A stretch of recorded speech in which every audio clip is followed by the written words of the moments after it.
Merci beaucoup, Madame la Présidente. Je veux moi aussi bien évidemment saluer l'accord trouvé avant-hier par le Conseil, avec le Conseil, pardon, sur le budget européen pour les 7 prochaines années. Plus de 5 milliards d'euros pour la santé. Alors certes, c'est la moitié de ce que nous demandions, Commission et Parlement, mais ça reste une révolution. C'est 12 fois ce qui était prévu par la Commission précédente.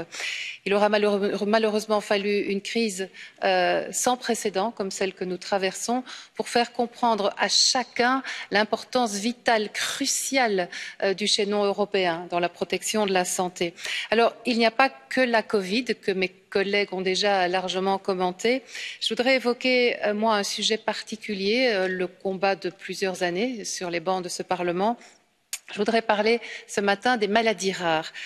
Pour ces patients parfois souvent oubliés à des centaines de kilomètres de leurs spécialistes, parfois même de l'autre côté de la frontière, nous avons à tâtons inventé les outils nouveaux d'une médecine nouvelle. Je pense aux consultations en ligne, à la mise en réseau des connaissances, ce sont les réseaux de référence, ou encore aux plateformes d'information communes comme Orphanet. Ce sont des outils formidables et je suis ravie que la Commission se propose de les élargir, de les partager, et notamment au cancer ou partout où c'est utile, mais pas aux dépens des maladies rares. Ces avancées sont fragiles encore, elles doivent être consolidées, leur budget renforcé et sanctuarisé. Donc c'est un appel que je voulais lancer ce matin. Faire de la lutte contre les maladies rares une priorité, c'est aussi se battre pour la santé de tous les Européens. Je vous remercie.